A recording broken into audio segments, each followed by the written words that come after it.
Mahirap sa atin na tanggapin ang isang bagay na hindi natin gusto una pa lang. Mahirap rin para sa atin na tumanggi dahil alam nating may mga taong maaapektuhan. Ikaw kapuso, napilitang ka na bang tumanggap ng isang bagay na labag sa iyong kalooban? Dear Papa Dudut, normal lang naman sa magulang na maggalit sa mga anak kapag may ginawang hindi maganda. Pero paano nga ba kung inaraw-araw na ang galit sa iyo ng iyong magulang nang hindi mo na alam kung ano ang nagawa mong masama? Ako nga pala si Leia, may revelasyong nangyari sa akin at sa pamilya ko. Ilang taon na ang nakakaraan. 20 anyos lamang ako noon at hindi ko napaghandaan ang katotohanan na naibuhos sa harapan ko.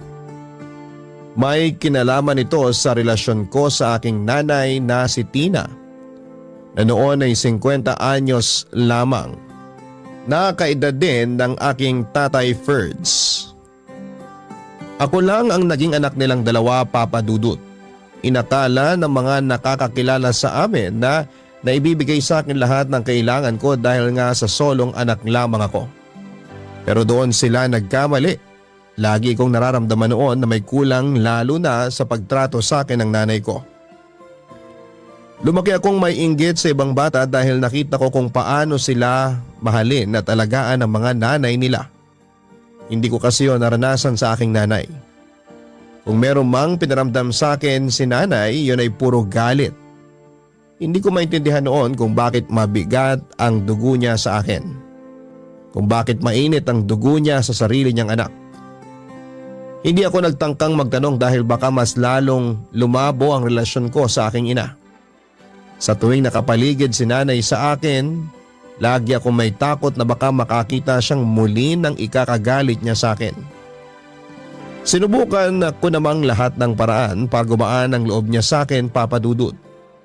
Nag-aral ako ng mabuti para lagi akong nasa top 10 ng klase namin.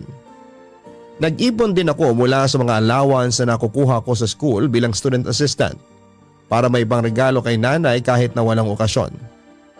Ramdam ko kasi noon na mahilig sa regalo si nanay dahil nagliliwanag lagi ang mukha niya kapag may nagre-regalo sa kanya. Pero noong ako na ang gumawa noon ay parang minasama pa niya. Sinubukan ko rin siyang ipaganda para sa kanyang karawan at tulad ng dati ay hindi rin niya nagustuhan.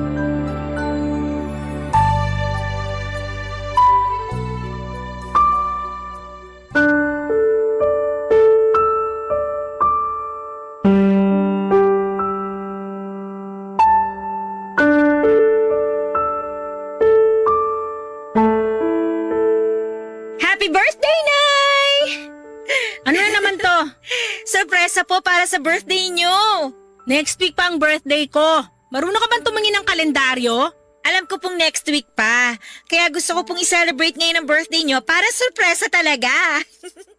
Tsaka alam ko po naman na tuwing birthday nyo umaalis kayo ng bahay. Gusto ko lang po makasama kayo mag-celebrate ngayon. Kahit medyo advance. Happy birthday po ulit, Nay! Bakit pa ang hilig mong pangunahan ng mga gusto ko, ha? Ayaw niyo po ba itong inanda ko? Sabi kasi ni tatay, matutuwa raw po kayo kapag sinorpresa ko kayo.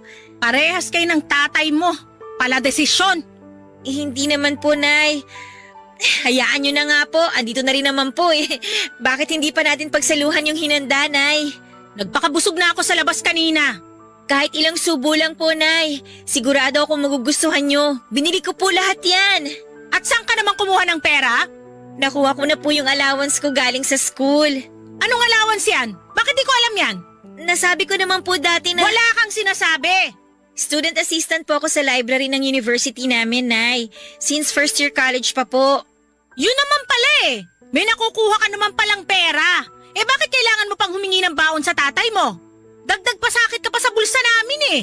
Matagal na po akong hindi humihingi ng baon kay tatay. Kung hihingi man po ako sa kanya, konti lang po. Pandagdag bayarin lang po sa ibang school requirements. Eh di humihingi ka pa rin. Ang yabang pa ng pagkasabi mong may allowance ka na mula sa school nyo tapos umaasa ka pa rin pala sa tatay mo? Ilang buwan na lang naman po, Nay, makakapagtapos na rin ako ng kolehiyo. Pag nagkataon po, pwede ko namang ibalik kay tatay lahat ng nagastos niyang baon mula po nung pinag-aral niyo ako. Maghanap ka muna ng trabaho bago ka mangako ng ganyan. Inuuna mo na naman yung kayabangan mo eh. Nako, andito ka na pala, Tina. Bakit? Kung andito na ako. Nakita mo na agad ang sorpresa sa'yo ng anak mo. Pasensya na kung na-late ako ha.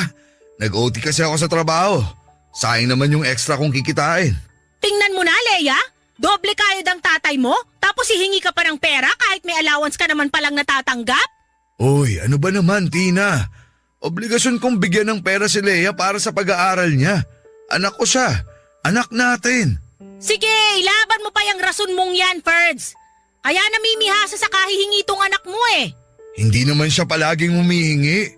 At kung hihingi man eh, Huwag na po kayong magtalo sa harapan ng pagkain. Hindi po yun maganda.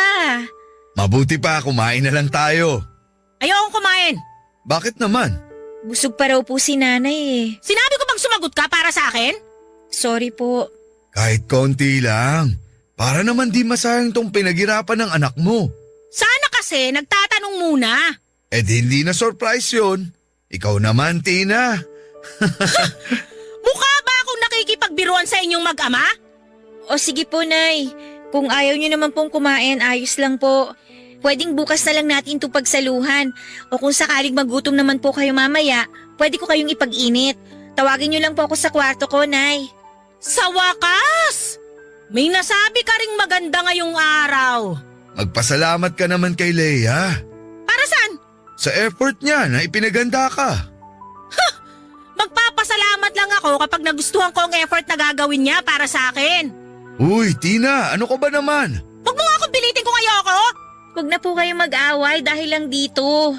Kasalanan ko rin naman po. Masyado kong in-advance yung birthday ni nanay. Hayaan niyo po, Nay. Ililigpit ko na po ito. Magpahinga na po kayo. Pinalitan mo ba yung bedsheet namin ng tatay mo? Pati rin po yung tuwalya niyo, pinalitan ko na po, Nay. Pinlansya ko na rin po yung punda ng una niyo tulad ng lagi niyong bilin.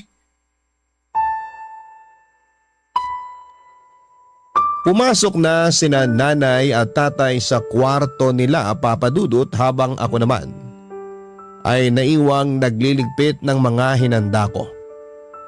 Tinanggal ko ang nakasabit na pinaprint kong tarpaulin para sa birthday ni nanay. Tinanggal ko na rin ang mga nakasabit na lobo. Plinano kong ipamigay yon sa mga kapitbahay naming bata. Tinakpan ko na rin ang mga pagkain at saka nilagay lahat sa ref. Hindi na rin ako nakakain dahil nawala na ako ng gana. Lalo na noong narinig kong nagtatalo ang mga magulang ko sa kwarto nila. Pinakinggan ko ang pagtatalo nila, Papa Dudut. Lahat yon ay tungkol sa inasta ni nanay sa sorpresa ko. Kalmadong pinarealize ni tatay kay nanay na pinaghirapan ko ang hinanda ko para sa kanya. Pinaglaban naman ni nanay na hindi niya ako inutusang gawin yon. Nagpakumbaba na lamang si tatay at sinabing matulog na lamang sila kesa mauwi pa sa kung saan ang pagtatalo nila. Nanatili lamang ako sa kusina at doon ay tahimik na umiyak dahil nasaktan ako sa mga narinig kong sinabi ni nanay. Biglang ang lumabas si tatay sa kwarto nila, Papa Dudut, at agad akong pinuntahan. Nagsorry si tatay para kay nanay. Sinabi ni tatay na baka pagod lamang si nanay. Nagbiro pa si tatay na baka raw ayaw lang ni nanay ng reminder na tumanda na siya kaya ayaw niyang mag-celebrate ng birthday.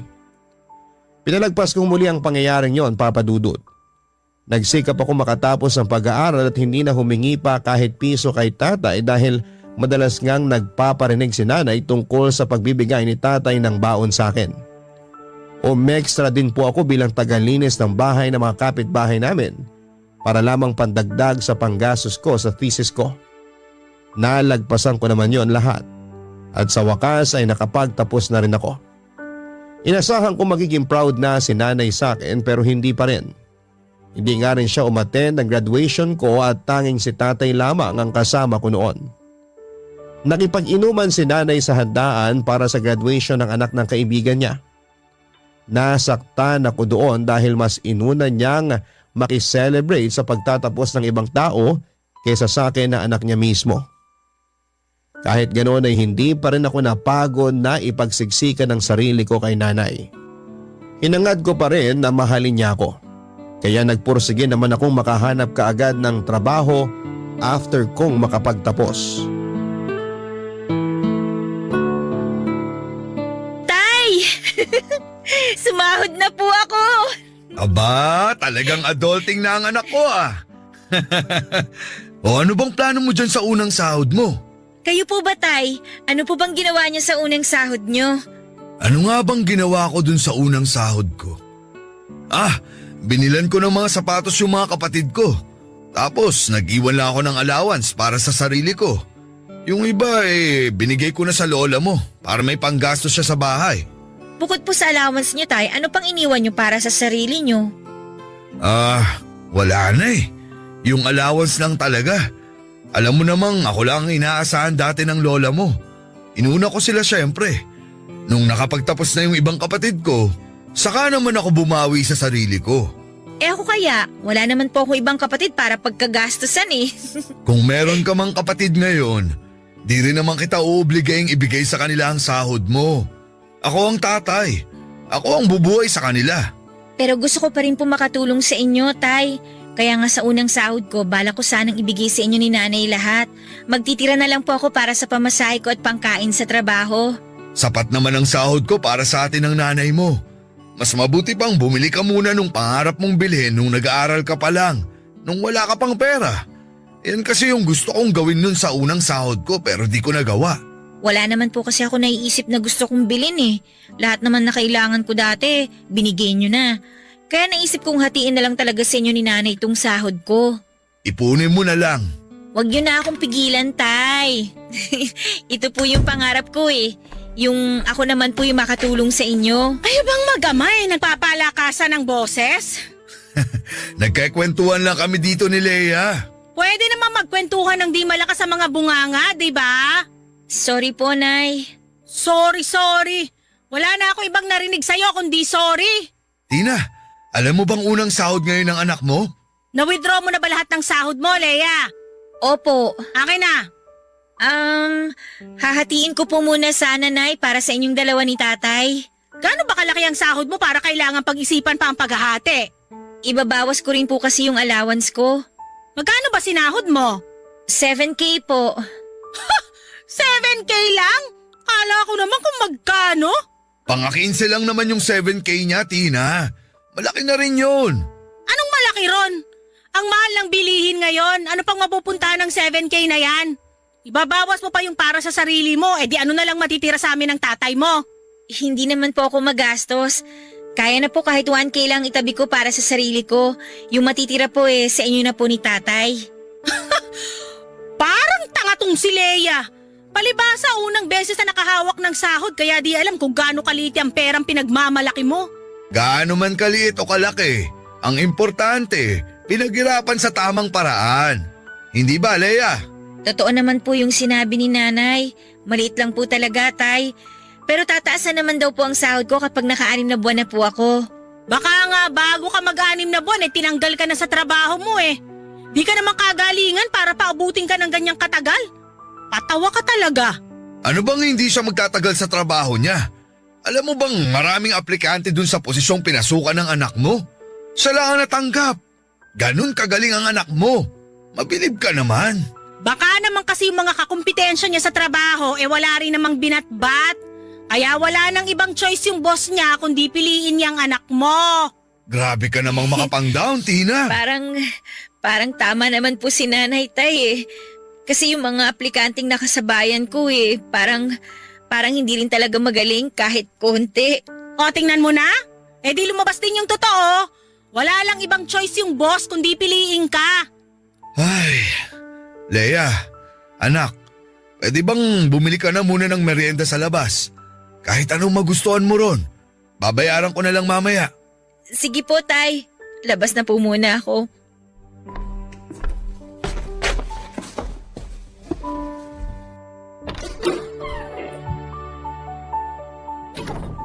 Ano ba namang ugali ang pinapakita mo sa anak mo, Tina? Grabe ka! Bakit? Masama na ba magsabi ng totoo ngayon? Pwedeng magsabi ng totoo nang di nakakasakit ng kapwa mo. Lalo na sa sarili mong anak.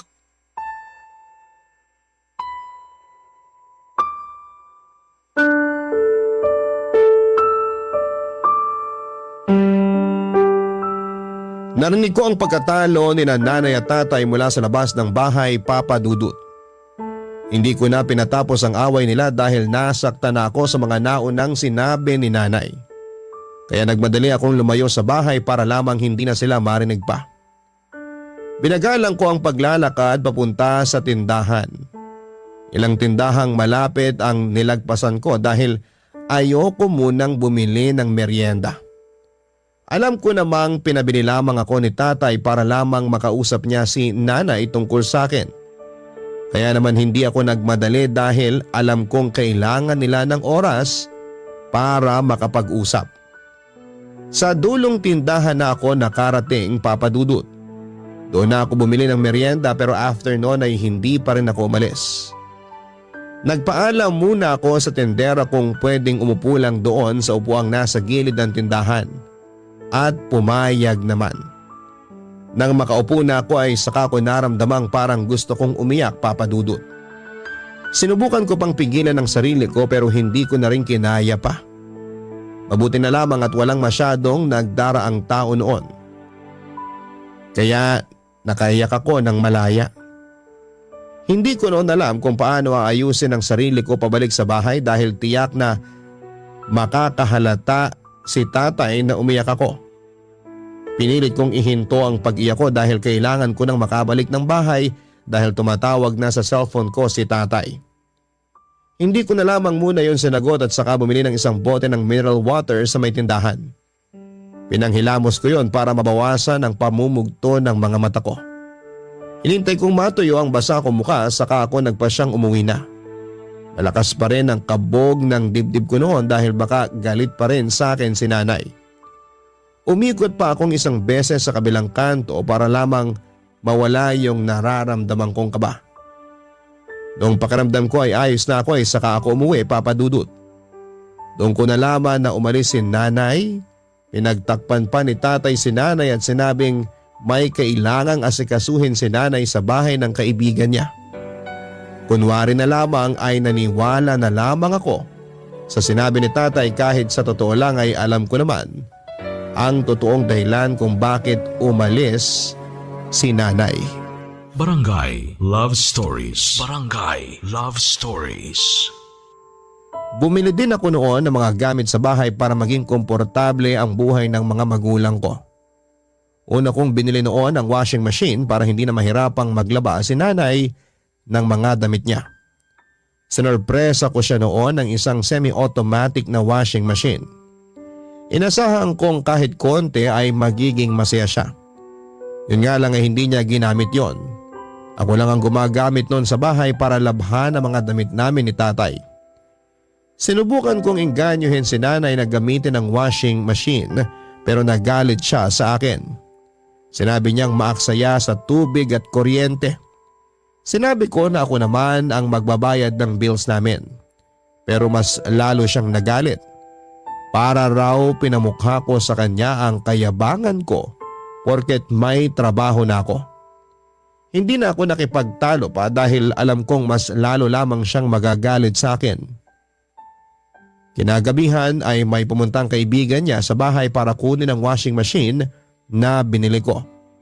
Nalaman kong binenta ni nanay yon at kinuha niya ang perang pinagbentahan.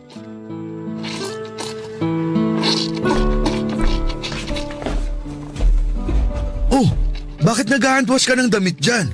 Wala na po kasi yung washing machine natin. Oh, asan? Nagtampo ba kaya bumalik sa mall? Si tatay talaga.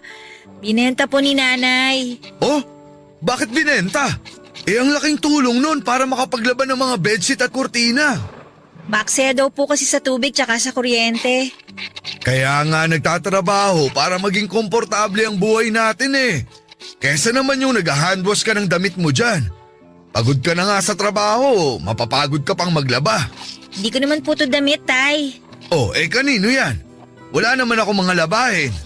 Kay nanay po. Pinalaba ba niya yan sa'yo? Naku, hindi po. Nagkusa lang po ako. Baka masorpresa ang nanay mo sa paglalabaw mo ng damit niya ah. Sana nga po. Ang ibig kong sabihin, masorpresa tulad nung ginawa mo nung birthday niya. Baka magalit, baka di magustuhan. Alam ko pong marami siyang nilakad ngayong araw kaya pag nakita niyang wala na siyang labahin, matutuwa na siya. Parang ako ang kinakabahan sa ginagawa mo eh. Alam mo naman ang nanay mo pag pagod, mainitin ang ulo. Matatanggal po ang init ng ulo niya kapag nakita niyang wala ng laman ng laundry basket niya. Proven na po yun sa mga babae. Ewan ko ha, pero matagal ko nang kasama ang nanay mo. Pag di umayon sa kanya ang mga nangyayari, nagiging dragon siya. Pati tuloy ako kinakabahan na tay. Hinahanda lang naman kita. Kahit ikaw kilala mo na rin ang nanay mo. Alam mong pinaglihi yun sa high blood at alta presyon. Tatay naman Tulungan na lang kitang maglaba bago ka maabutan ng nanay mo. Mukhang pauwi na rin yun Ako na po tay, babanlawan na lang po to. Tutulong na ako para matapos na. Tay, Palabasin na lang natin na ako ang naglaba ng lahat ng damit niya ha. bakit po kayo? Ako nga po nagpapalakas kay nanay. Kailangan malaman niya na ako yung naglaba para plus point sa akin. Minus points yan sa kanya. Bakit naman po? Huwag kang masasaktan sa sasabihin ko ha.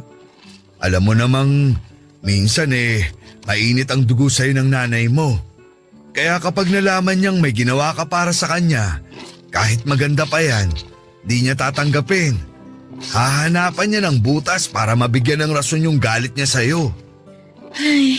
Gusto ko lang naman pong magkaayos na kami. Gusto ko na mahalin niya rin ako tulad ng pagmamahal niyo sa akin. Mahal ka naman ng nanay mo. Di nga lang siguro tugma yung pagmamahal na binibigay niya sa gusto mong matanggap. Siguro nga po. Balang araw, mauubos din ang galit ng nanay mo sa katawan niya. Maubos nga kaya. Parang siya yung nagsusupply ng galit sa mundo Ginawa mo pang supplier ang nanay mo. Umusog ka na nga doon para matulungan na kita sa paglalaba. Siguradong pauwi na rin ang nanay mo. Tay, Oh, bakit? namantsahan ko po yung puting blouse ni nanay. Ha? Sigurado ka? Baka naman dati pa yan. Ngayon lang po to, tay.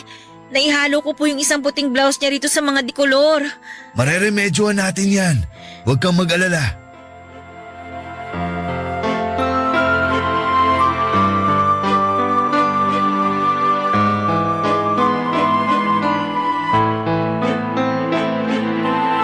Matinding takot ang naramdaman naming pareho ni tatay nang makulayan ko ang puting damit ni nanay. Sinubukan nga naming remedyohan yon, nag-check ako sa internet ng mga pwedeng home remedy. Sinubukan naming ibabad sa tubig na may suka at bleach pero hindi yon umepekto. Napabili si tatay ng kalamansi at kinaska sa damit pero hindi pa rin natanggal ang pagkakahawa. Nagpakulo rin kami ng tubig at saka ibinuhos yon sa damit at saka muling kinusot pero wala pa rin. Marami na kaming sinubukang gawin ni tatay, matanggal lamang ang pagkakahawa ng dikolor sa puting damit ni nanay. Pero hindi kami nagtagumpay. Nanghina ako nang mapansin kong gumaspang na ang damit ni nanay dahil sa kakakusot namin. Medyo nanilaw na rin yon, Papa Dudut. Tinapos na lang muna namin ang ibang labahan at saka sinampay. Binukod namin ang namansyahang damit, Papa Dudut. Hindi nawala ng pag-asa si tatay na mawawala ang mansya ng damit na yon. Sinubukan niyang itawag sa lola namin kung paano pa masolusyonan yon. Lahat ng pinayo ni lola ay wala ring naging epekto. Kaya sinabi na lamang ni tatay na aaminin na lamang niya kay nanay ang lahat. Sinabi ni tatay na siya na lang ang aako ng nangyari. Hindi ko naman hinayaang gawin yun ni tatay dahil ako naman ang may kasalanan. Kung naging maingat lang sana ako at hindi na nakialam sa mga labada ni nanay ay hindi yun mangyayari. Naiyak na ako kaya mas lalong nagpumilit si tatay na akuin ang kasalanan ko. Bago pa kami makabuo ng desisyon ay dumating na si nanay. Sinalubong agad ni tatay. Nakangiti naman si nanay at mukhang good mood siya kaya mas lumakas ang loob ni tatay na sabihin ang nangyari sa puting damit niya. Kahit good mood noon si nanay ay nakaramdam pa rin ako ng takot. Wala namang bago doon, Papa Dudut, dahil lagi naman akong takot noon kay nanay. Nadoble nga lang ang takot ko lalo't may nagawa na talaga akong kasalanan sa kanya. Ramdam ko noon na hindi niya palalagpasin ang nagawa kong pagkakamali at ipapamukha yun sa akin habang nasa iisang bubong kami.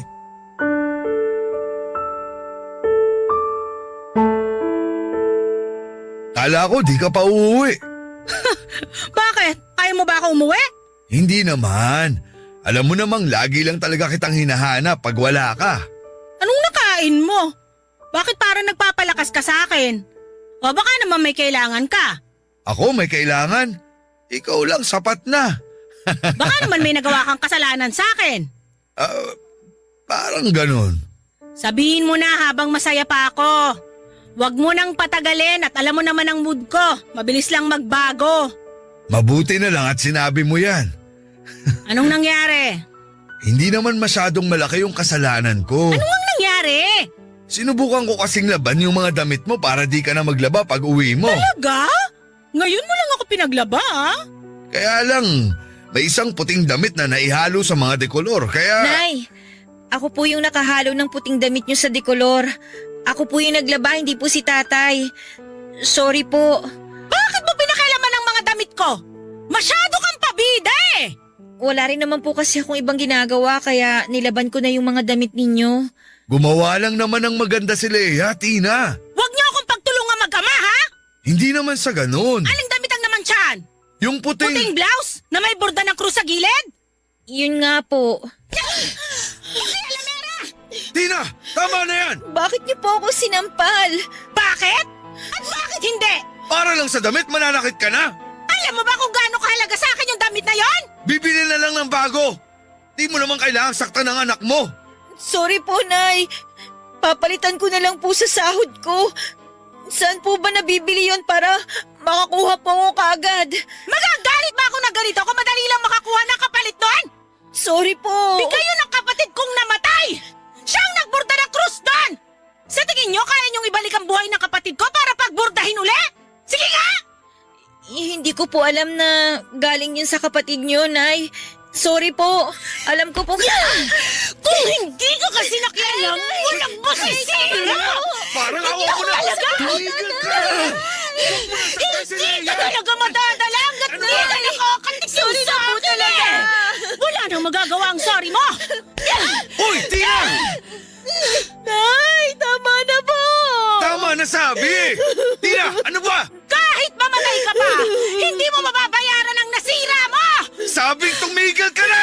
Tay, tama na po! Nakakapagod nang makita na kinakawawa mo si Leia. Kahit wala siyang mali, wala kang ibang ginawa kundi pahirapan siya. At ako, hindi ba niya ako pinahirapan? Mula nung pinanganak siya, nasira na ang buhay ko! Nay! Huwag mo akong hawakan! Sana namatay ka na lang! Peste ka! Magsama kayong mag-ama! Nay!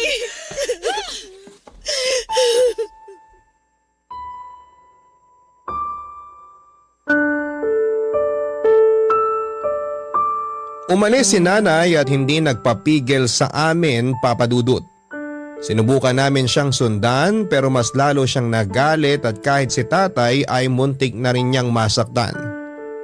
Kaya naman hinayaan na lang muna namin siya para makahinga. Naramdaman ko na punong-puno siya ng galit noon at naiintindihan ko naman siya dahil nagkamali ako. Alam kong hindi ko na mapapalitan ang nasira kong damit ni nanay. Bumalik kami ni tatay ng bahay at nagmadali akong ibabad muli ang damit ni nanay para mawala ang mantsa. Umiyak ako noon dahil sa tindi ng konsensyang sumabog sa akin. Pinatigil na ako ni tatay sa kakapilit na tanggalin ang mantsa. Pero hindi ako nagpapigil at naawa si tatay sa akin at hinayaan na lamang ako. Sinubukang tawagan ni tatay si nanay pero hindi siya sumasagot. Nag-aalala na rin si tatay sa nangyari kay nanay lalo na noong lumipas na ang 4 na oras pero hindi pa rin umuwi ng bahay si nanay. Kaya naman nagpaalam si tatay na lalabas muna para hanapin si nanay. Gusto ko noon na tulungan si tatay na hanapin si nanay pero hindi na ako sumama para subukang remedyohan pa ang damit ni nanay. Naiwan ako mag-isa sa bahay habang hawak noon ang puting damit ni nanay. Alam kong wala na yung pag-asa pang maayos tulad ng relasyon ko kay nanay. Pero hindi ko pa rin yon sinukuan. Hindi ako nagpahinga hanggat alam kong hindi pa kumukupas ang mantsa sa damit na yon. Inaplos ko ang krus na nakaborda sa damit ni Nanay Papa Dudut. Nakita kong luma na talaga ang pagkakaborda ng damit na yon. Nahiya ako dahil nakasira ako ng gamit ni Nanay na alam kong mahalaga sa kanya. Naramdaman ko ngang mas mahalaga ang damit na yon kaysa sa akin. Nasaktan ako habang inuulit ang mga salita ni Nanay sa akin, Papa Dudut. Nasaktan ako habang inaalala kung paano niya hiniling na sana'y mamatay na lamang ako. Alam kong mahalaga sa kanya ang damit na yon, pero gaano ba kalaki ang pagpapahalaga niya sa damit na yon para hilingin na mamatay ang sarili niyang anak? Barangay Love Stories. Barangay Love Stories. Hindi nga natulog si Nanay sa bahay after ng away namin, Papa Dudut. Hindi na rin sinagot ang mga text at tawag namin. Hindi na nga rin nakatulog si Tatay sa pag-aalala. Nasa kwarto lamang ako noon at hindi ko rin kayang harapin si Tatay dahil nakukonsensya ako. Nakukonsensya ako noon dahil pakiramdam ko ay kasalanan ko ang lahat ng nangyari. Kahit na nakahiga ay hindi pa rin ako makatulog dahil nagwo-worry na rin ako kay Nanay. Napabangon na lamang ako bandang madaling araw at lumabas ako ng kwarto at doon ay naabutan ko si Tatay na nagkakape habang nakatitig lamang sa kanyang cellphone. Hindi nga niya napansin na lumabas na ako ng kwarto. Baka sa mukha niya ang labis na pag-aalala kay Nanay. Kahit na hindi niya noon sabihin sa akin. Nagtungo ako sa kusina para magtimpla rin ng kape para sabayan siya. Doon niya lang napansin na nasa paligid lamang ako. Kaya naman sinundan niya ako sa kusina. Nagpatimpla na rin siya ng kape at saka nagpakuha ng malamig na tubig. Tahimik lamang kaming pareho noon sa kusina habang nagtitimpla ako ng kape. Noong natapos ako ay saka kami nagtungo sa sala. Di namin napag-usapan si Nanay ng ilang saglit dahil naghihintayan kami kung sino ang unang mag-o-open ng tungkol sa kanya at sa mga nangyari. Hanggang sa makatanggap kami ng text mula sa isang kaibigan ni Nanay. Sinabi niyang kasama niya si Nanay pero huwag daw naming babanggitin kay Nanay na alam na namin. Nakainom daw si Nanay noong nagtungo sa bahay ng kaibigan niya kaya pinatuloy muna doon pansamantala. Nakiusap ang kaibigan ni Nanay kung pwedeng sunduin na lamang bukas ng umaga dahil lalabas daw silang pamilya. Naramdaman namin na nanggugulo na naman si Nanay doon tulad ng ginawa niya. May ilang taon na ang nakakaraan. Kahit papaano ay napanatag naman kaming pareho ni Tatay. Inubos lang namin ang aming mga kape at saka nagpahinga na para masundo na si Nanay kinabukasan. Nagbalik na kami sa kanya-kanyang kwarto at nahiga na. Pero kahit na sinundan ko nang ipahinga ang pagod kong mga mata, ay hindi ko pa rin magawang makatulog dahil nag-aalala pa rin ako kay Nanay. Alas 7 na ng umaga nang katukin ako ni Tatay sa kwarto para magpasama na sa akin na sunduin si Nanay. Hindi na kami nakapagbihis pa dahil nagmamadali na kaming masundo si Nanay bago pa siya makatunog na pupuntahan namin siya.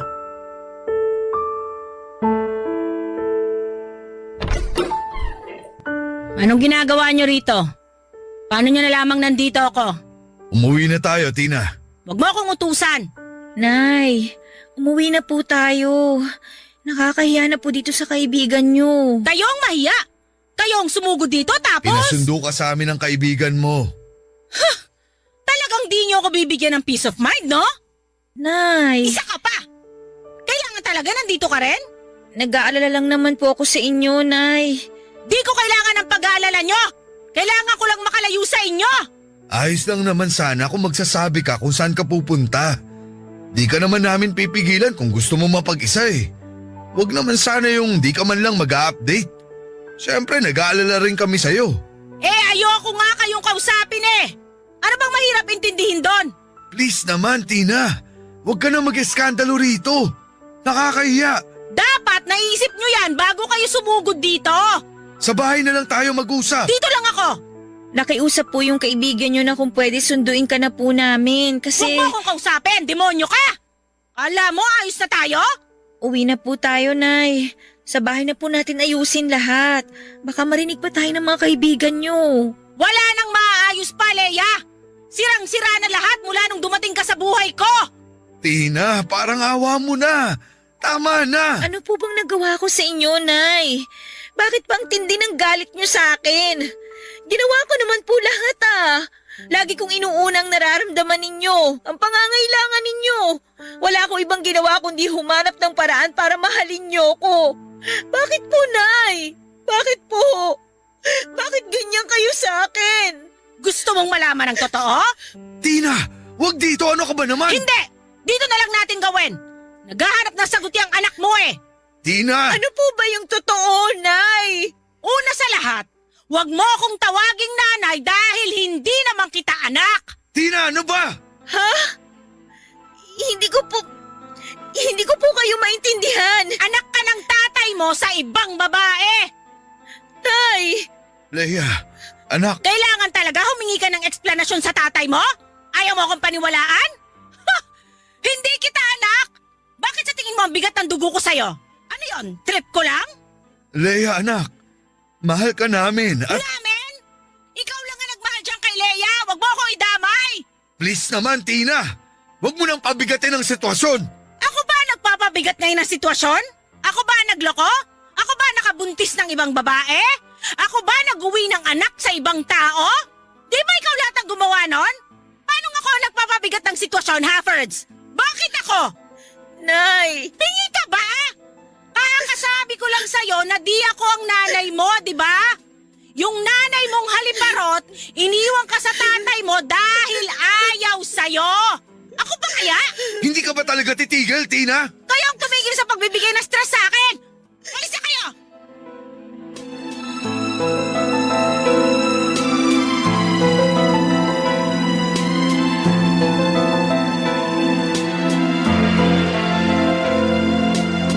Agad na tumakbo palayo si nanay at ni isa sa amin ni tatay ay walang lakas para sundan pa siya. Hindi makatingin si tatay sa akin habang ako naman ay pilit na pinoproseso ang mga sinasabi ni nanay. Hindi na rin kinontak pang muli ni tatay si nanay, pinagbigyan niya ang gusto ni nanay na mapag-isa. Inaya na ako ni tatay na umuwi na parang walang nangyari. Hindi ko rin alam ang eksaktong mararamdaman ko kay tatay matapos kong malaman na anak niya ako sa ibang babae. May mga narinig na akong ganito noong bata pa ako at madalas kong maramdaman na niloloko ako ng mga kalaro ko at ng mga pinsang ko na ampun lang daw ako. Inakala kong panunukso lamang yon dahil gano'n naman talaga ang tuksuhan ng mga bata pero totoo pala. Noong nakauwi na kami agad na nagpunta sa kusina si tatay para ipagtimpla ako ng kape. Naya niya akong samahan siyang maupo sa may sala. Alam ko noon na balak niyang pag-usapan namin ang nangyaring revelasyon ni nanay. Sa totoo lang ay ayoko noon na pag-usapan pa dahil hindi ko talaga tanggap pero kailangan na. Papadudot hindi pa man din namin nagagalaw ang kapeng tinimpla ni tatay ay kinausap na niya ako. Sinabi niya lahat ng totoo tungkol sa pagkatao ko.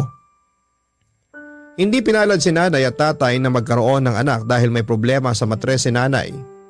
Naging problema yon sa kanilang dalawa dahil pangarap ni tatay na magkaroon ng anak at hindi yon naibigay ni nanay. Naging madalas ang pag-aaway nila dahil pakiramdam daw ni tatay ay walang patutunguhan ang pagsasama nila dahil kulang daw kung walang anak. Ayaw naman daw mag-ampon ni tatay dati dahil nga gusto niyang galing sa kanyang magiging anak niya. Nakipaghiwalay muna pansamantala si tatay kay nanay nang lumabas na ang mga away nila. Umalis si tatay noon sa bahay at hindi alam ni nanay kung saan siya nagpunta. At wala pang isang buwan ay bumalik din ang tatay dahil na-realize niyang mahal niya si nanay. Sinubukan nilang ayusin ang relasyon nila hanggang isang araw. Nalaman ni tatay na nakabuntis siya ng iba.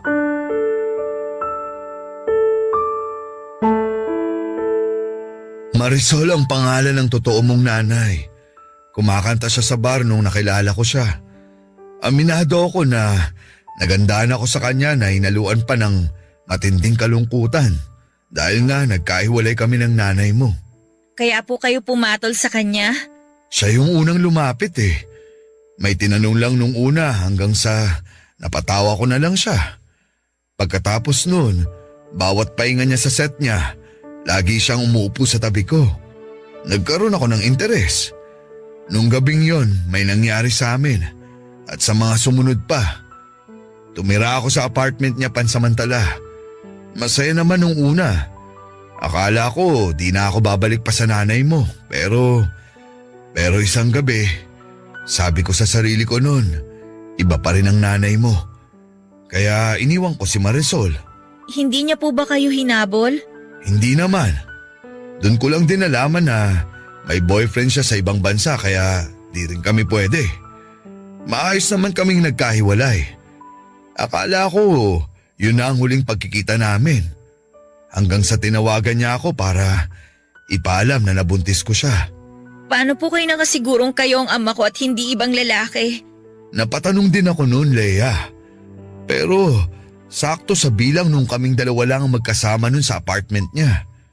Ako lang ang nakasama niya noon. Doon sigurado ako. Paano niyo po sinabi kay nanay? Hindi ko muna sinabi kasi natakot ako na baka iwan ako ng nanay mo.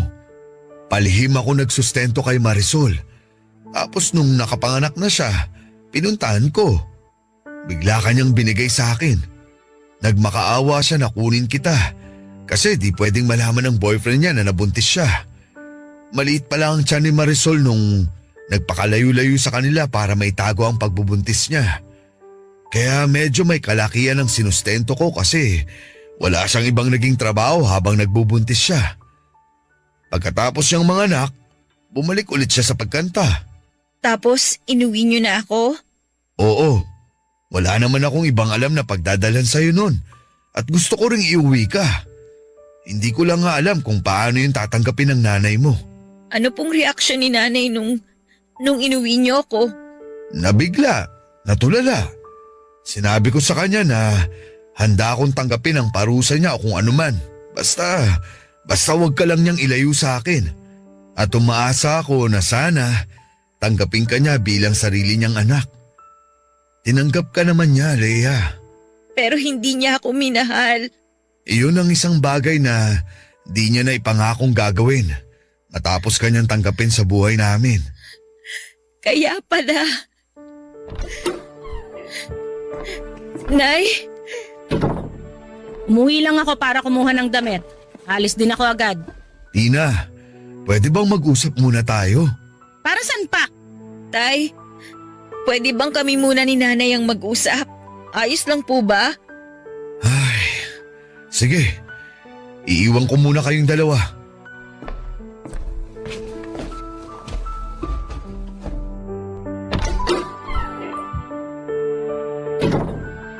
Wala tayong dapat pag-usapan, Leia.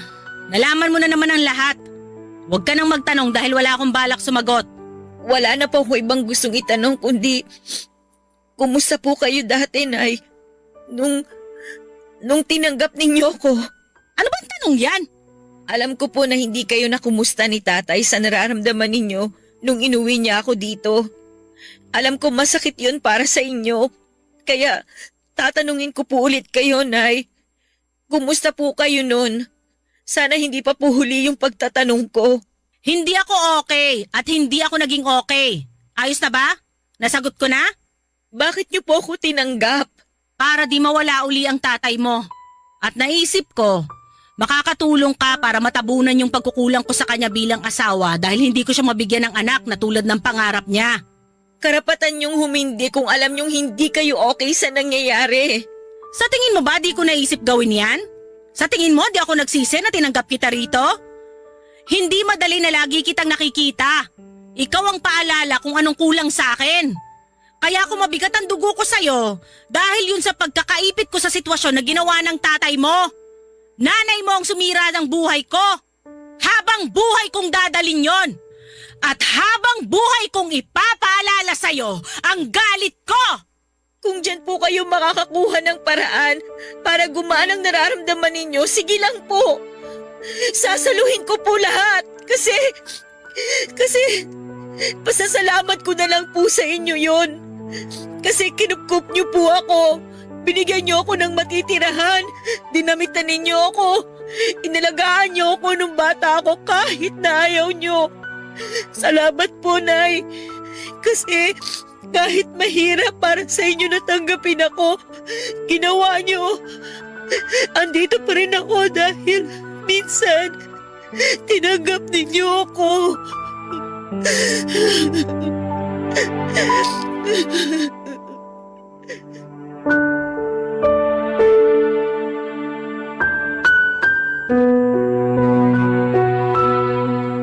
Naiyak na lamang ako habang binibigkas ang nararamdaman ko kay nanay. Wala akong galit sa kanya noon kahit na sabihin pang hindi niya ako pinakitaan ng maganda mula pagkabata.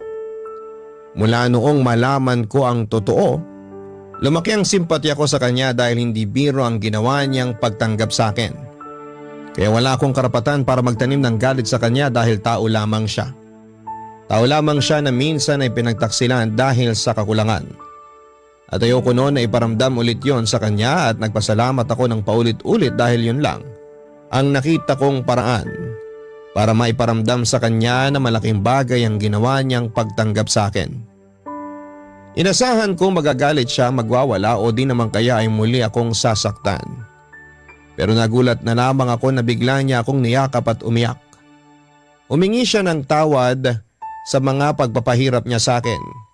Hiningi niya rin ang tawad sa mga pagkukulang niya sa akin bilang isang ina.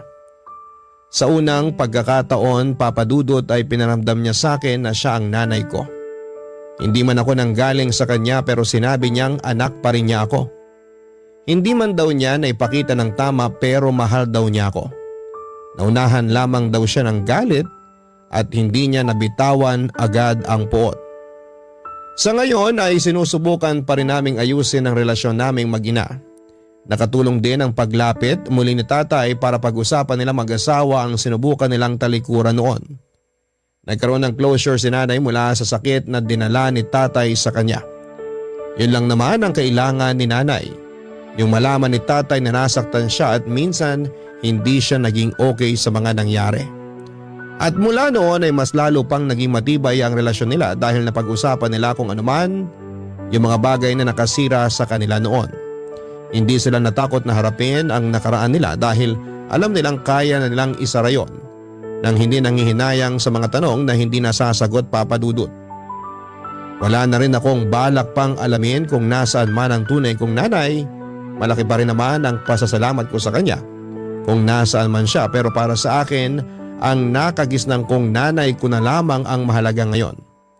Kung sakali mang balang araw ay mag-cruise ang aming landas ay hindi ko naman ipagkakait sa kanya ang mayakap siya at mapatawad. Hanggang dito na lamang po ang aking liham. Agad po kaming nagpakasal na dalawa. Ngayon ay may dalawa na kaming anak, papadudot. 2 lalaki, 7 years old ang panganay at 5 years old naman ang pangalawa. Nurse po si Elena. Tuwing nasa trabaho kaming dalawa ay ang lola ng mga bata ang nagbabantay sa kanila. Hindi po kami mayaman pero meron naman po kaming sapat na income na mag-asawa para magkaroon ng komportableng buhay. Masaya po ang pamilya namin dahil nabibiyayaan kami ng mabait at masipag na ilaw ng tahanan. Kaya nga po kontento na ako sa kung ano man ang meron ako sa ngayon. Meron akong 2 anak na nagbibigay inspirasyon sa akin at asawang katuwang ko sa aking pagtanda.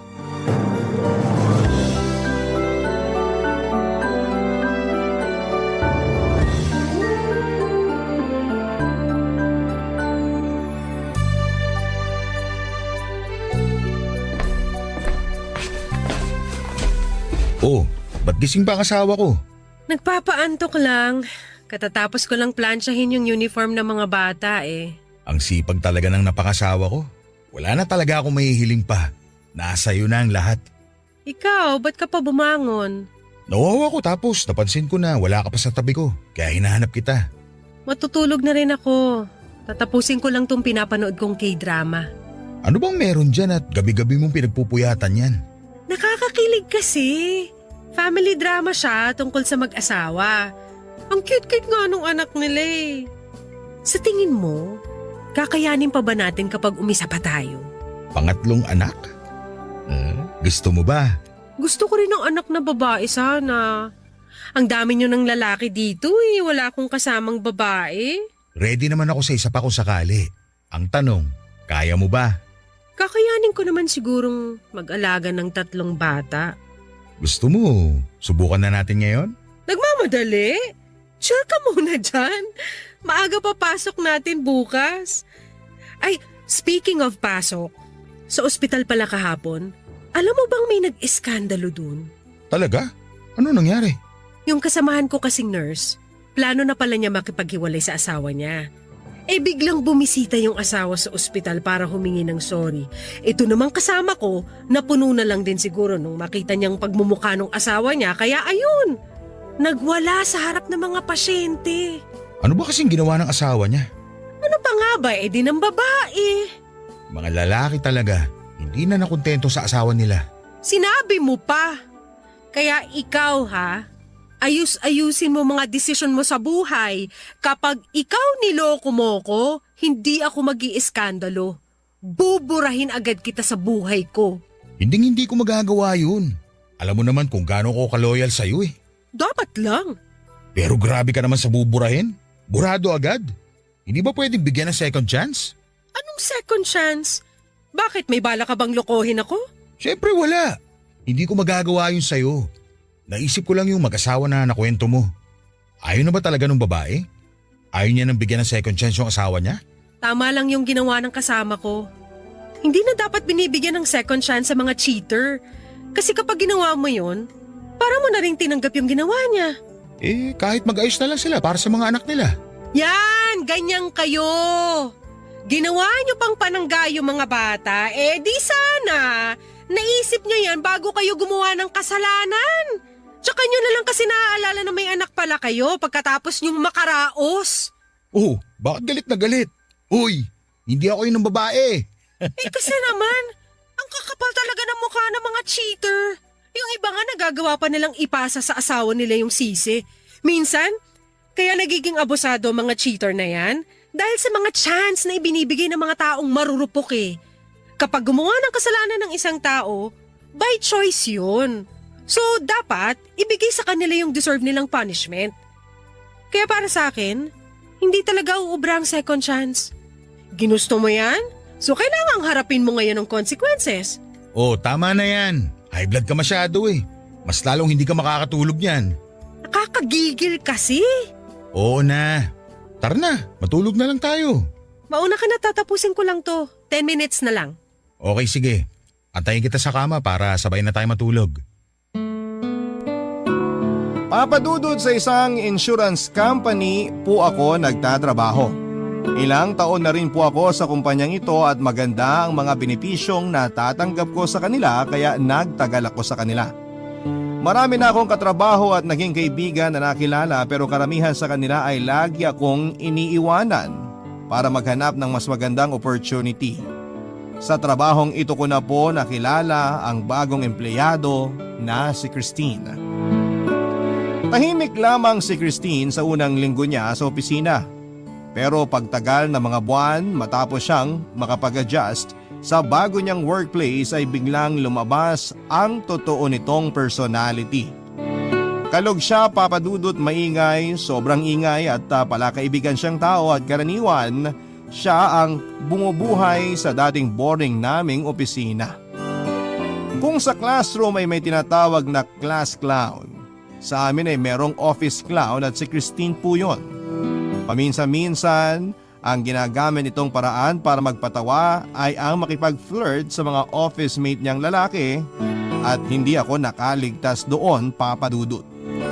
Kahit alam niyang pamilyadong tao na ako ay sige lamang siya sa pakikipagharutan sa akin dahil para sa kanya, joke lang ang lahat at bawal itong seryosohin. Nung una ay sinasabayan ko pa ang mga biro ni Christine sa akin dahil buong akala ko nakatuwaan lamang ang lahat. Pero kalaunan ay napapansin ko na medyo nagiging totoo na ang mga banat ni Christine. Napatunayan ko ito nang minsang hinintay niya na makapag-out ako sa trabaho.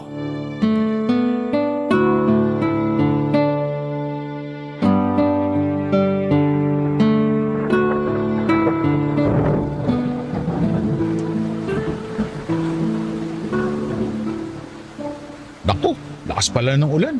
Kaya nga eh. Oh, ikaw pala Christine. Akala ko kanina ka pa umuwi.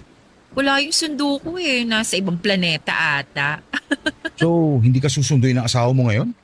May out of town work asawa ko kaya wala akong sundo today. Bad trip nga eh. Kung kailan wala akong sundo, saka naman umulan. Ang ganda ng panahon kaninang umaga eh. May bagyo ba? Di ko lang sure. Paano ka uuwi niyan? Commute? Di ako marunong mag-commute eh. Hatid sundo na kasi ako simula nung nag-aaral pa lang ako. Kaya wala akong alam kung anong dapat mga sakyan ko. Magbuka na lang ng sasakyan. Wala akong app na ganun eh. Sabi ko nga, hatid sundo ako. O sige, ako na lang magbubook para sa'yo. Actually, hinintay talaga kita para sana magpahatid ako sa'yo. Ha? Sa akin? May kotse ka di ba? Meron pero saan ka ba nakatira? Sa Batasan Hills. Sige na, paggabi na oh. Kakayanin ba ng konsensya mo na umuwi ako na mag-isa? Baka mapano ko. Bahala ka. Hinihintay na kasi ako ng asawa ko eh. Sabihin mo na lang na may hinatid kang katrabaho mo kaya late ka umuwi. Huwag kang mag-alala. Magpipitch in na lang ako sa panggas. Hindi naman problema yung gas. Pero sige na nga. Yay! Thank you, Rocky. Nakakatakot kasi mag-commute. Alam mo na, daming mga mapagsamantala dyan. At least kapag ikaw naghatid sa akin, mapapanatag ako na safe ako. Ngayon lang to ah. Bukas magpasundo ka na lang sa kapatid mo o sa tatay mo. Okay, no problem. Tsaka, wag mo na lang babanggitin sa mga kasama natin na hinatid kita. Ay, bakit? Baka ma-issue, ganun? Alam mo naman sa office, marami nagmemeryenda ng chismis. Baka kung ano pa isipin nila, makarating pa sa misis ko. Selosa ba asawa mo? Hindi naman. Malaking tiwala nun sa akin kaya hindi siya selosa. Ganon din naman ako sa kanya. O, ganun naman pala eh. Eh di wala na tayong problema. Pero mas maganda na yung umiiwas tayo sa mga chismis. Okay po, sir. Noted. Klaro ha? Oo nga. Kung makapag-ano naman to, kala mo may ginagawa tayong masama, eh ihahatid mo lang naman ako. Unless, gusto mong gumawa tayo ng masama. Anong pinagsasabi mo dyan? Ikaw Christine ha? Joke lang. Ito naman, masyado kang seryoso sa buhay. Antayin mo na lang ako rito. Kukunin ko lang yung kotse. O eto, gamitin mo tong payong ko. Mahirap na baka magkasakit ka pa. Mamimiss kita kapag umabsent ka sa office. Joke lang ulit. Ito naman, hindi na mabiro. Dito ka lang. Opo, sir.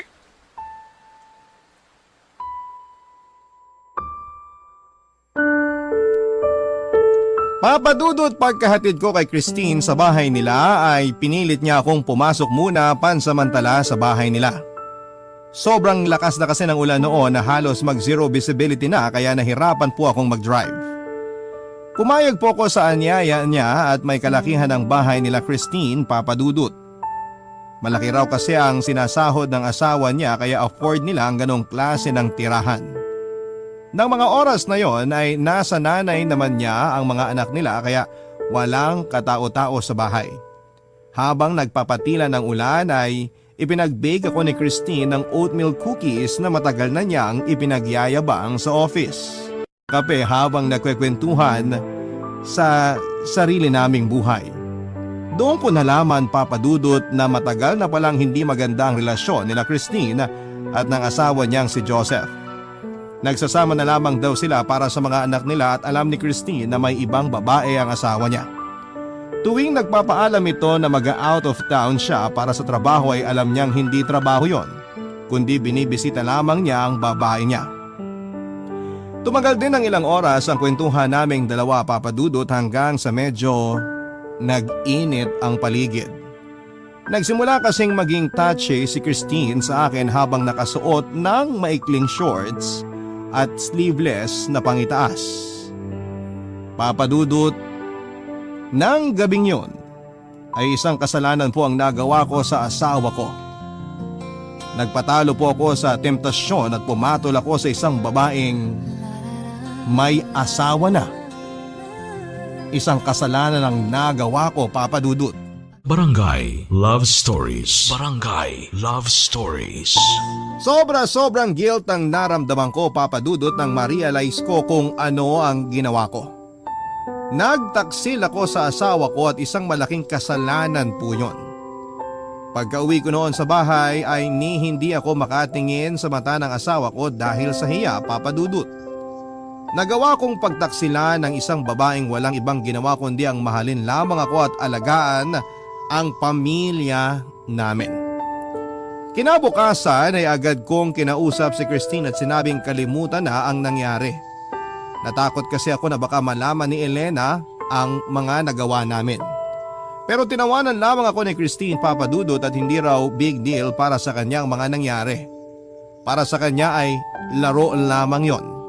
Nagtikiman lang daw kami at pinangako niyang hindi na mauulit yon. Sa katunayan ay parang wala lang sa kanyang mga nangyari. Balik ulit siya sa dati niyang gawi na nakikipagharutan sa mga lalaki sa office.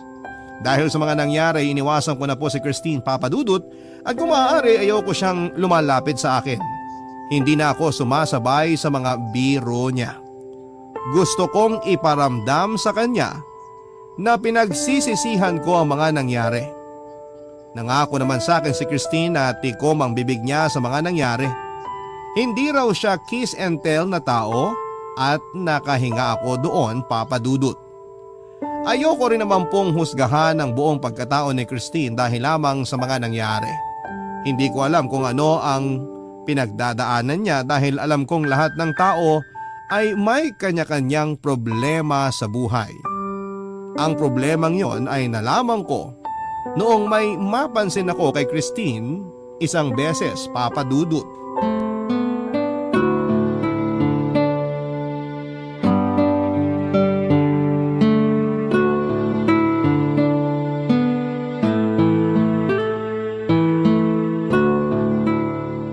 Good morning, Rocky.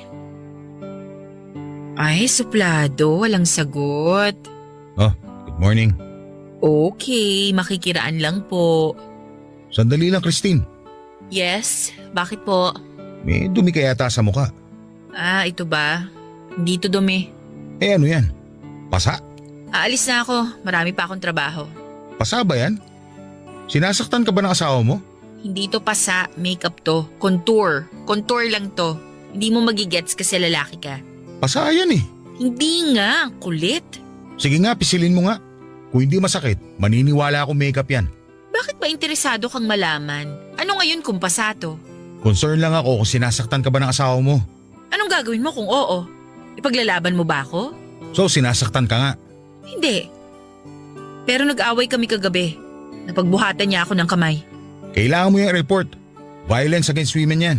Hindi na kailangan. Konting pagtatalo lang yun. Akala mo naman hindi kayo nag-aaway ng asawa mo. Nag-aaway kami pero hindi ko siya sinasaktan.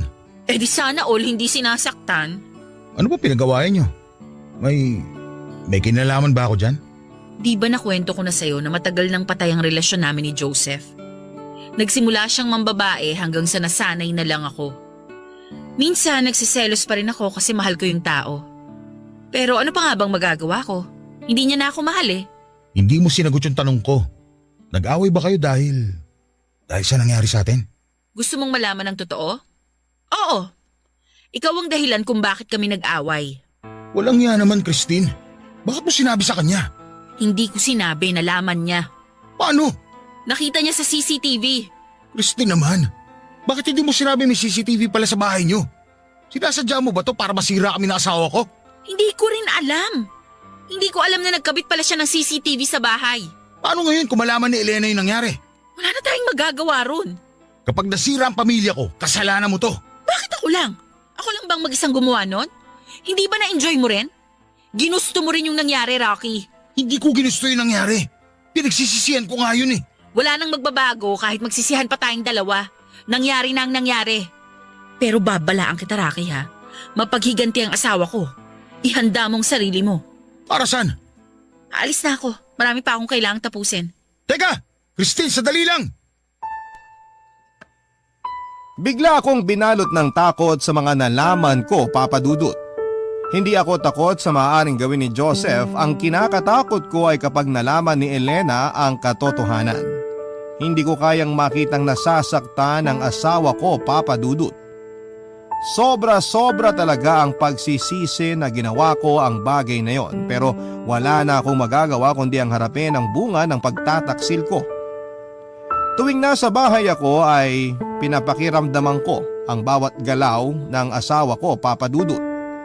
Anumang oras kasi ay maaaring kausapin ni Joseph si Elena, lalo na't nasabi ni Christine kung saan kami nakatira.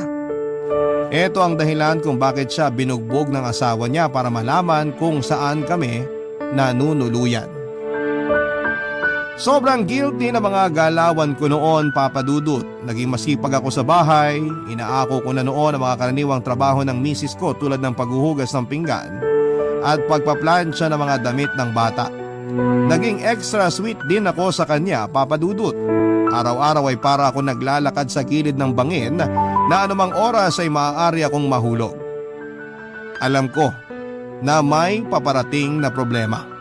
Hindi ko lamang alam kung kailan po ito mangyayari. Pero hindi na po tumagal ang paghihintay ko, Papa Dudut. Dahil nang minsang umuwi ako galing sa trabaho ay isang bisita ang naghihintay sa bahay. Walang iba kung hindi si Joseph.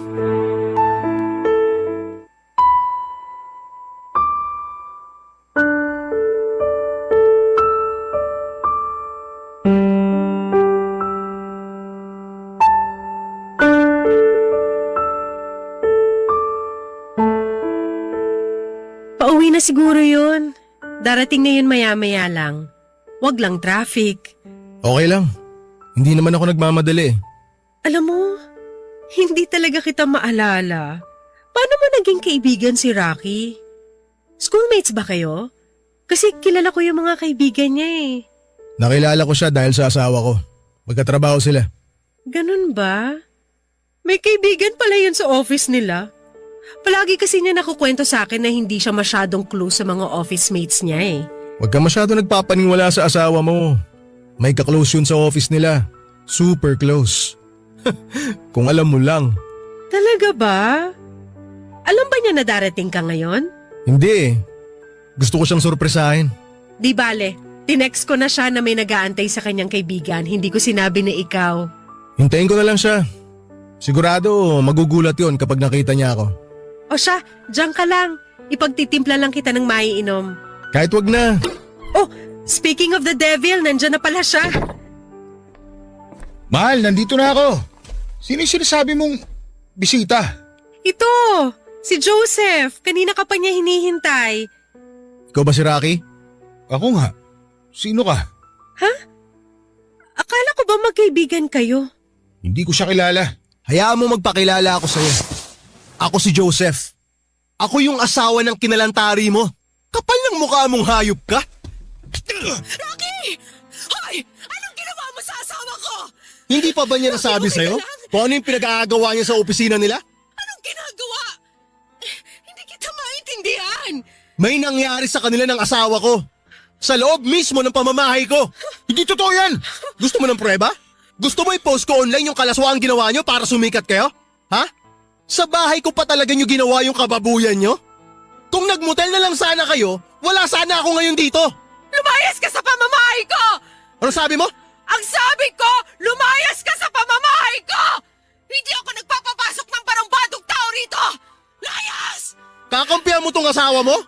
Kahit alam mo pinagtataksilan ka niya? Narinig mo ba sinabi ko? Umalis ka na! Hoy, hindi pa tayo tapos ha. Di pa ako tapos sa yung walang yaka. Mahal, magpapaliwanag ako. Huwag mo akong tawaging mahal. Isang beses lang nangyari yun. Hindi na naulit. Anong gusto mo maging reaksyon ko ngayon? Ha? Gusto mo matuwa ako kasi isang beses nyo lang ginawa? Rocky! Hindi pa ba ako sapat? Kailangan mo pa ba tumikim ng iba? Mahal, hindi ko alam kung anong ginagawa ko nung panahong yun. Huwag na tayong maglokohan. Matanda ka na. Alam mo na kung anong ginagawa mo. Kahit anong sabihin mo, sinira mo na ang tiwala ko sa'yo. I'm so sorry. Nagmamakawa ako sa'yo, please, Elena. Sorry talaga. Pasalamat ka. Hindi rin kita pinalayas dito.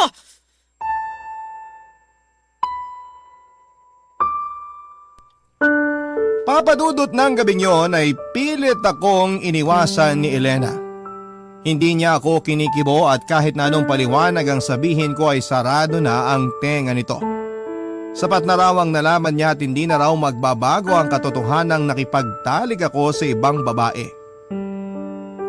Hindi po mahilig sa komprontasyon si Elena, Papadudot, at hanggat maaari ay umiiwas siya sa away at sa gulo. Yon ang masakit para sa akin, Papadudot. Alam kong nasasaktan siya dahil sa mga nagawa ko. Gusto kong magalit siya, gusto kong sigawan niya ako. Yung kahit murahin pa niya ako, mailabas lamang niya ang galit sa puso niya pero hindi niya yon ginawa sa akin. Nanahimik lamang siya buong gabi. Sa mga sumunod na araw ay ginawa ko po ang lahat para mahingi ang kapatawaran ng asawa ko. Paulit-ulit na paghingi ng tawad ang ginagawa ko kahit na nagmumukha na akong siramplaka. Alam ko po kasing wala nang mangyayari kahit na anong paliwanag ang gawin ko. Cheating is cheating at walang anumang salita ang makapagliligtas sa akin mula sa ginawa kong yon. Halos 1 linggo ring ibinigay sa akin ni Elena ang silent treatment bago siya nakapagdesisyon sa isang bagay. Gusto na niyang makipaghiwalay sa akin. Masyado raw masakit ang nangyari para sa kanya at buong akala raw niya ay isang lalaking loyal at family-oriented ang taong pinakasalan niya pero nagkamali pala siya. Papadudot, binigyan niya ako ng 3 araw para magayos ng mga gamit ko at para magpaalam sa mga anak namin. Barangay Love Stories. Barangay Love Stories. Papadudot, napakalaki ng pagsisisi ko na nagawa ko ang bagay na yon kay Elena. Napakabuting tao ng misis ko at siya na siguro ang pinakamagandang bagay na nangyari sa akin. Pero dahil sa mga nangyari ay nasaktan ko siya. Sinira ko ang tiwalang ibinigay niya sa akin. Sinira ko ang sariling pamilya namin. Wala na po ako nagawa pa kundi ang sundin ang kagustuhan ni Elena at yun na lamang ang tanging bagay na magagawa ko sa kanya ang bigyan siya ng panahon at oras. Pansamantala po akong nangupahan matapos akong palayasin ng asawa ko. Nang mga panahong yon ay sinikap kong makabalik sa pamilya ko. Sinubukan kong kausapin si Elena ng ilang beses kahit na ayaw na niya akong makita. May isang gabi nga na natulog pa ako sa labas ng bahay namin para lamang makita siya. Wala na po akong pakialam kahit pagchismisan pa kami ng mga kapitbahay namin. Ang mahalaga ay mabuo ko ulit ang pamilya ko na sobrang miss na miss ko na noon. Pero nanatiling bato ang puso ni Elena, Papadudot. Katulad ng sinabi niya noon ay hindi siya nagbibigay ng second chances lalo na pagdating sa cheating. Ayaw niyang suportahan ang mga lalaking piniling mag-cheat tapos ay hihingi ng second chance sa huli. Umabot ng 2 buwan na wala kaming kontak noon ni Elena at handa na akong tumigil, Papadudot. Akala ko ay wala na akong pag-asa hanggang sa makausap ko ang isang taong hindi ko inaasahan na siyang magbibigay sa akin ng lakas para magpatuloy.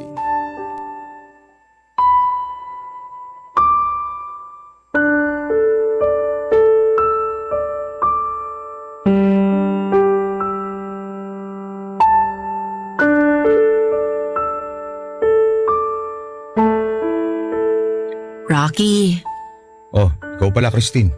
ano nang balita sa'yo? Sa inyo ng asawa mo? Bakit mo tinatanong?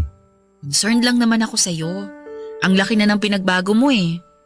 Tignan mo nga yung sarili mo, ni hindi ka na makapag-shave. Kumakain ka pa ba? Ang payat mo na oh. Ano ba pakialam mo? Kinukumusta lang naman kita. Huwag mo na subukan sumali sa away namin mag-asawa. Wala ka na dun. May pakialam ako kasi akong dahilan ng lahat. Proud ka? Proud ka na ikaw ang dahilan ng lahat? Hindi. Nahihiya ako sa'yo na nadamay kayo ng asawa mo sa problema namin ni Joseph. Kaya gusto kong bumawi. Nandito lang naman ako eh kung gusto mo nang makakausap. Hindi ko kailangan na makakausap. Kailangan kong pamilya ko na nawala dahil sa'yo. Sana hindi na lang kita hinatid. Sana hinayaan na lang kita nung araw na yon. Kung yan ang ikagagaan ng loob mo, na may tao kang sinisisi, sige, ako na lang. Sisihin mo ko, sa akin mo ibaling ang lahat. Ako na nga ako ng kasalanan nating dalawa. Magalit ka sa akin, okay lang. Pasensya ka na. Miss ko na sila eh. Miss ko na ang asawa ko. Gusto ko na ulit mayakap ang mga anak ko. Hindi ko na alam kung anong gagawin ko, Christine. Alam kong alam mo kung ano ang dapat mong gawin. Ipakita mo sa asawa mo na nagsisisi ka sa nangyari. Huwag kang tumigil. Kahit na sa tingin mo wala ka ng pag-asa, ituloy mo pa rin ang laban. Paano ko pa itutuloy kung tinalikuran na nila ako lahat? Tinalikuran ka kasi sinaktan mo sila. Wala tayong karapatang magreklamo kasi tayong gumawa ng kasalanan. Ngayon, ang kailangan mong gawin, patunayan mo ang pagmamahal mo sa asawa mo. Buuin mo uli yung nasirang tiwala niya sa'yo. Alam kong mahirap pero mas mahirap kung hahayaan mo na lang na mawala sa iyong pamilya mo. Bakit ikaw? Sumuko ka na rin naman, di ba? Alam mo may babaeng asawa mo pero hinahayaan mo lang siya. Hinahayaan mo saktan ka niya, hinahayaan mo manipulahin ka niya. Ginagamit niya ang mga anak niyo para magstay ka at okay lang yun para sa'yo. Kung magsalita ka para may ginagawa ka sa sitwasyon mo patay mali siya ka rin naman. Nakipaghiwalay na ako kay Joseph. Iniwan ko na siya. Sa ngayon, inilalaban ko na ang custody sa mga bata. By next month, makakasama ko na ang mga anak ko. Hindi ako sumuko, Rocky. Kinailangan ko lang ng panahon para tanggapin ang katotohanan na kailangan ko ng pakawalan ng taong dating minahal ko. Pero andito ako ngayon. Lumalaban pa rin. Kaya sana, ikaw rin. Naniniwala ka ba sa second chances? Ako? Oo naman. Pero ang second chance, mahirap makuha yan. Kailangan mong pagtrabahuhan. Kailangan mong patunayan sa taong hihingan mo ng second chance na deserve mo yun. Paano kung hindi naniniwala sa second chance yung taong hinihingan ko nun? Then subukan mong baguhin yung paniniwala niyang yun. Katulad ng sinabi ko, patunayan mo. Paano ko gagawin yun? Siguro ang unang gawin mo, accept the fact na nakagawa ka ng kasalanan, na nagkamali ka. Di ko alam, ikaw ang mas nakakakilala sa asawa mo, hindi ako. Kaya hindi ko rin masasagot yan. Pasensya ka na. Wala na talaga ako ibang makausap tungkol sa problema ko. Ako dapat ang humingi ng tawad sa'yo. Nagsimula ang lahat dahil sa problema namin ni Joseph. Nagsimula ang lahat dahil may ginawa tayong mali. Pero salamat sa advice mo. Gagawin ko talaga ang lahat para makabalik ako sa pamilya ko.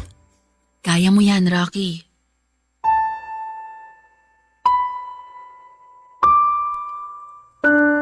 Papadudot 5 buwan din akong nalayo sa pamilya ko. Hanggang sa dumating ang araw na nag-celebrate ang bunso naming anak. Yun ang nakita kong opportunity para makalapit sa pamilya ko. Kahit na hindi ako invited ay nagpunta ako sa birthday celebration ng anak ko, Papa Dudut. Hinayaan lamang ako ni Elena nang makita niya ako sa party. Ayaw daw niyang gumawa ng eksena dahil ayaw niyang masira ang araw ng anak namin. Iba yung saya ang naramdaman ko, Papa Dudut, noong makasama kong muli ang pamilya ko. For the first time after 5 months ay muli kong nahagka ng mga anak ko. Doon na rin po ako humingi ng tawad sa kanila dahil wala ako sa tabi nila. Inirason ko na lamang na sobrang busy ako sa trabaho kaya hindi ko sila nakakasama. Pero laking gulat ko na lamang noong sabihin sa akin ng panganay ko na alam na raw nila ang dahilan kung bakit palagi akong wala. Pinalayas daw ako ng nanay nila dahil may iba akong babae. Nag-init ang dugo ko, Papa Dudut, nang marinig ko sa bibig mismo ng anak ko ang kalokohang ginawa ko. Nagalit ako kay Elena pero hindi ko kaagad siya kinumpronta. Nalungkot ako sa mga nalaman ko. Hindi naman kailangang idamay pa ang mga bata sa away namin mag-asawa pero ginawa pa rin niya yon. Hinintay kong matapos ang birthday celebration bago ko sinubukang kausapin si Elena, Papa Dudut.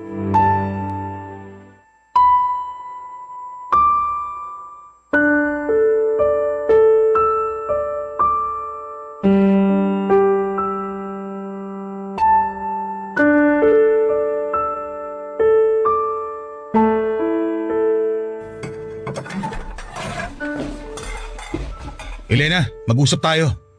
Anong ginagawa mo rito? Invited ka ba? Ama ako ng mga bata, kaya may karapatan ako magpunta rito. Tapos na ang party, makakalis ka na. Bakit dinamay mo ang mga bata sa away natin? Anong pinagsasasabi mo? Kasasabi lang sa akin ng mga bata na alam nila ang rason kung bakit wala ako rito sa bahay. Nang bababae? Dahil lang sa isang pagkakamali, sisirain mo pangalan ko sa mga anak ko? Bakit? Hindi ba totoo na ng babae ka? Pero kailangan ba talagang idamay mo yung mga bata? Dapat lang. Para sa murang edad, matuto na sila kung anong tama at mali. Lalaki ang mga anak mo, Rocky. Ayokong tularang kanila. Anong gusto mong gawin ko? Magsinungaling sa kanila? Pagtakpan kita? Kampihan ko ang pagiging cheater mo? Hindi ko gagawin yun. Bata lang sila. Wala pa silang muwang, Elena. Oo, bata pa sila. Pero marunong na silang umintindi. At gusto kong habang bata pa sila, matutunan nila kung ano ang nagagawa ng pagtataksil sa isang pamilya. Gusto kong isa puso at isa isip nila na ang cheating ay nakakasira ng pamilya. Ngayon, alam na nila ang feeling kung paano mawala ng ama. At sigurado akong hindi nila ipaparamdam yon sa magiging anak nila kapag sila na mismo ang nagkaroon ng sarili nilang pamilya. Ganun ba talaga ako kasamang ama? Yan ang konsekwensya sa ginawa mo, Rocky. Sana may natutunan ka rin. Sana next time, bago ka gumawa ng kalaswaan, maisip mo ang mga anak mo. Kahit hindi na ako, yung mga anak mo na lang. At kung paanong ayaw mong masira ang pangalan mo sa kanila. Nakausap ko ang mga bata. Humingi na ako ng tawad sa kanila. Inamin ko ang totoo at nangako ko sa kanila na hindi na ako uulit. Yun din ang gusto ko sanang gawin sa'yo, Elena. Gusto ko mag-sorry na niloko kita, na sinaktan kita. Pangako sa'yo, hindi mo na mararamdaman ulit yun. Kaya please, sana bigyan mo ulit ako ng ikalawang pagkakataon. Paano ko makakasiguro na hindi mo na uulitin yung ginawa mo kapag binigyan kita ng second chance? Dahil ama ako at ayoko na mawalay sa mga anak ko. Kung alam mo lang kung gaano ko namimiss sa mga bata. Sobrang miss na kita. Miss ko na ang mga anak ko. Miss ko na ang pamilya ko.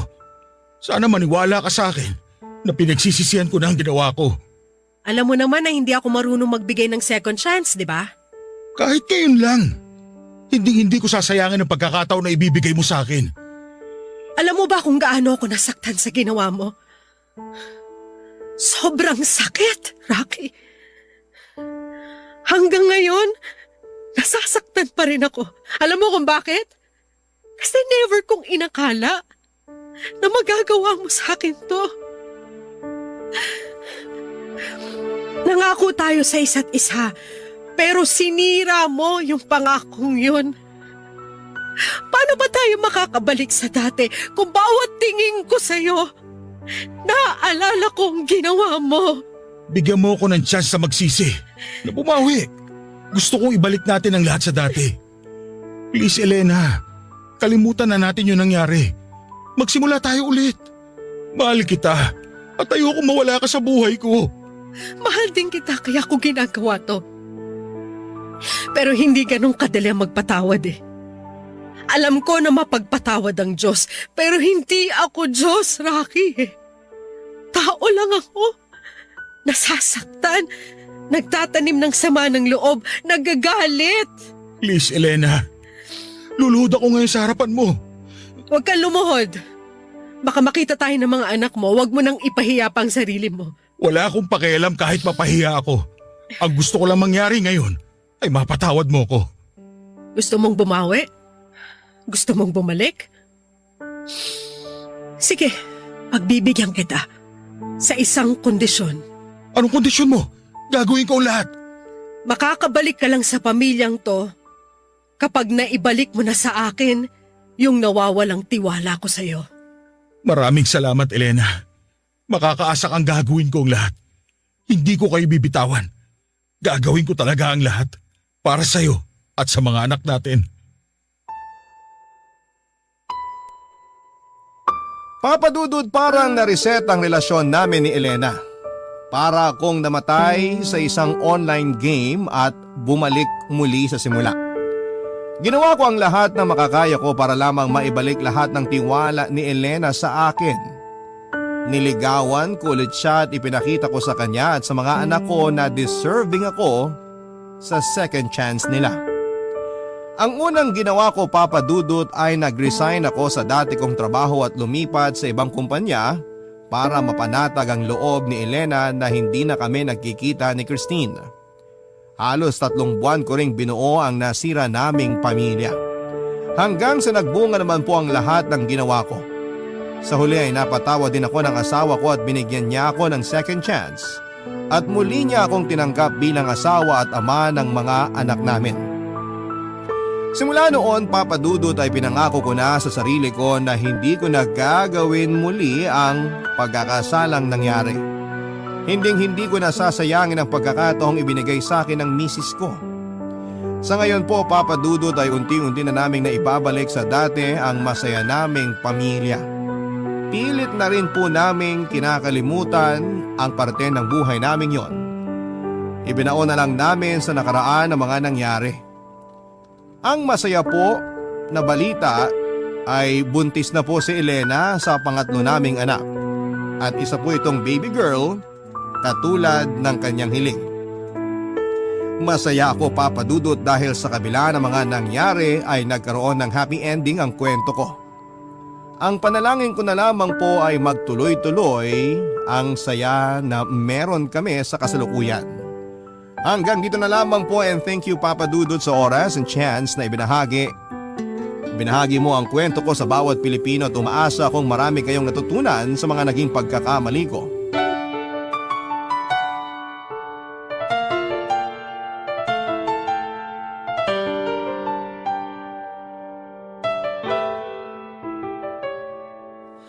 Ang buhay ay mahiwaga,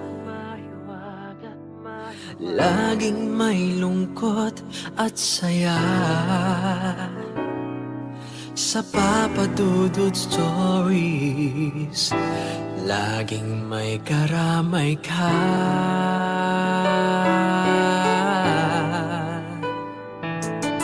Mga problemang kay bigat, dito ay pakikinggan ka. Sa Papa Dudut Stories, kami ay iyong kasama. Dito sa Papa Dudut Stories, ikaw ay hindi nag-iisa.